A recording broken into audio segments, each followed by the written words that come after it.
আমি বৈশাখী, আপনারা দেখছেন ইন্ডিয়া 365 নিউজ। এই মুহূর্তে আমি চলে এসেছি কলকাতার রাজকুটিরে এবং গত 18ই মার্চ কিন্তু এইখানেই অনুষ্ঠিত হয়েছিল স্টার নাইট সিজন 3 এবং স্টার গ্যালাক্সি অ্যাওয়ার্ড, এবং যিনি এই অনুষ্ঠানটির অর্গানাইজার তিনি হলেন সৌরভ হরিয়ানভি। তো তার সাথেই আজকে আমরা কথা বলে নেব এবং জেনে নেব তার আর বিশেষ পরবর্তী প্ল্যানিং কী আছে এবং আর কি তিনি ভাবছেন। তো চলুন জেনে নিই। এই মুহূর্তে আমি সরাসরি পেয়ে গেছি বলিউডের বিখ্যাত অভিনেতা এবং মডেল সৌরভ হরিয়ানভিকে। তো চলুন জেনে নিই। गुड आफ्टरनून दादा। तो पहले ही मतलब बोलती हूँ 18 मार्च में जो आपका स्टार नाइट सीज़न 3 हुआ था उसमें बहुत छोटे से बड़ा सब एज का पार्टिसिपेट किया है सब कैटेगरीज़ में, तो क्या बोलेंगे इसको लेके? अच्छा लग रहा है। शो सक्सेसफुल था, सुपर हिट था।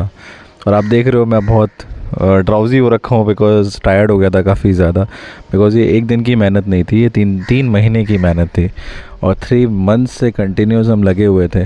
जितना हो सके मेहनत कर रहे थे, जितना हो सके कोशिश कर रहे थे। आपने देखा जैसे ही कोई भी मॉडल नहीं था, एक भी मॉडल नहीं था और मैंने हर किसी को ग्रूम किया सिंगल हैंडेडली। मैंने हर किसी को एक एक लाइक इंस्ट्रक्शंस दिए कि कैसे वो अपने आप को आगे बढ़ा सकते हैं, कैसे कैसे आप फोकस कर सकते हो। और आउट फील कराया उन लोगों ने मेरे को एंड काफ़ी मज़ा आया। जैसे कि कपल्स थे जो कि एक बिज़नेस बैकग्राउंड से थे, उन्होंने कभी रैंप पे नहीं चला है, वो कभी मॉडल्स नहीं रहे हैं। बच्चे थे जो कभी मॉडल्स नहीं रहे हैं, मिसेस थी जो कभी मॉडल्स नहीं रही हैं। तो ये सारे लोग हर एक डिफरेंट बिजनेस बैकग्राउंड से थे और इतना मज़ा आया एक्चुअली इन लोगों के साथ काम करके। It was so much of fun to actually relate to each and every person कि what they think about the modelling industry, what they think about the prospect of that कि होती क्या है मॉडलिंग, होती क्या है। तो जब उन्होंने ये फ़ील किया उनका परसेप्शन चेंज हो गया। क्योंकि मेरा हमेशा ये शो करने के पीछे एक ही रीज़न रहता है।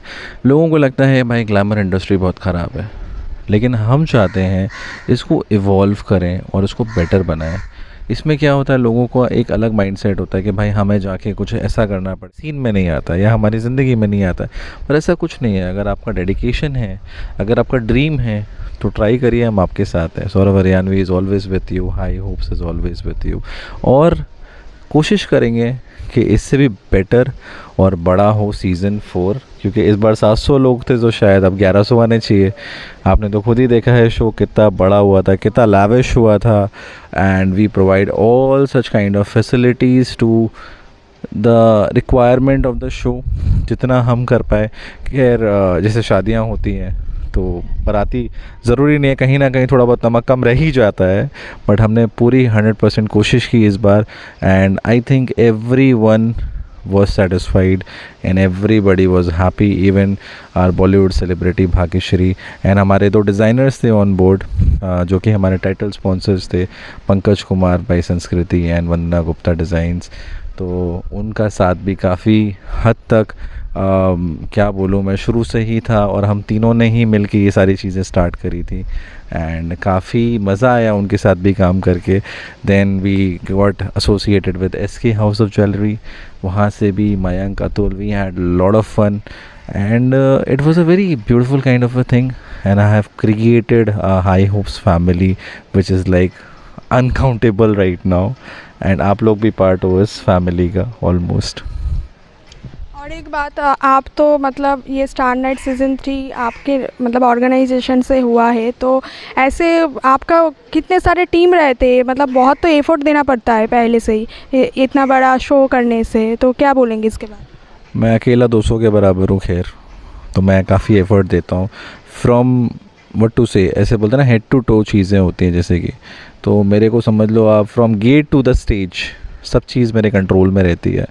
और कोशिश करता हूँ कि इसको एक अलग प्लेटफॉर्म पे लेके आऊँ। लोग तो लगते हैं खैर अनकाउंटेबल लोग लगते हैं, तो इसमें करीब 200 लोग इन्वॉल्व थे from my team, from different sections. कोई क्रिएटिव्स में था, कोई सिक्योरिटी सिस्टम में था, कोई इसमें था, कोई उसमें था, कोई प्रमोशन में था, मार्केटिंग में था, ब्रांडिंग में था, एसोसिएशंस में थे लोग काफ़ी। तो करीब 200 लोग इन्वॉल्व थे पूरे शो में।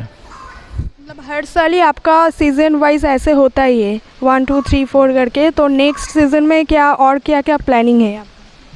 बहुत सारी प्लानिंग है, जो यहाँ कसर छूट गई है वो सारी पूरी करूँगा मैं सीज़न 4 में। हमेशा कुछ ना कुछ कसर छूट जाती है जहाँ आपको लगता है कि हाँ शायद कुछ बाकी रह गया, शायद ये हो जाता तो हो जाता, शायद इससे भी बड़ा हो जाता। जैसे कुछ कुछ कसरें रह जाती हैं हमेशा, पर ये रहनी चाहिए। अगर ये रहती है ना तो उससे आपको अर्ज मिलती है कि नेक्स्ट सीज़न में क्या करना है। अगर आपको कमियां नहीं पता होंगी कभी, जैसे कि हम ये इंटरव्यू कर रहे हैं, अगर हमें पता नहीं होगा कि क्या कमी रह गई, कुछ एक्स्ट्रा बोलना था शायद, या कुछ बाकी रह गया, तो वो नेक्स्ट इंटरव्यू में पूरा करते हैं। तो ऐसे ही मैं ये जो कमियां रह गई वो नेक्स्ट सीज़न में पूरी करने वाला हूँ। कमियां मेरे को पता है, शायद आपने नोटिस भी नहीं किया होगा, लेकिन बट कुछ कुछ कमी रह जाती है हमारी तरफ से, जो कि हमेशा हम चाहते हैं कि नेक्स्ट सीज़न में पूरी करें। নিলেন যে স্টার নাইট সিজন 3 পর কিন্তু আরও বিশেষ কিছু চমক নিয়ে আসতে চলেছেন বলিউডের বিখ্যাত অভিনেতা এবং মডেল সৌরভ হরিয়ানভি, এবং সেই সাথে তার প্রচুর প্ল্যান আমাদের সঙ্গে শেয়ার করলেন। তো এরকম প্রতিদিন নিউজের আপডেট পেতে আপনারা চোখ রাখুন ইন্ডিয়া 365 নিউজে। ক্যামেরা বিপ্লব ব্যানার্জির সাথে বৈশাখী দাস, ইন্ডিয়া 365 নিউজ, কলকাতা।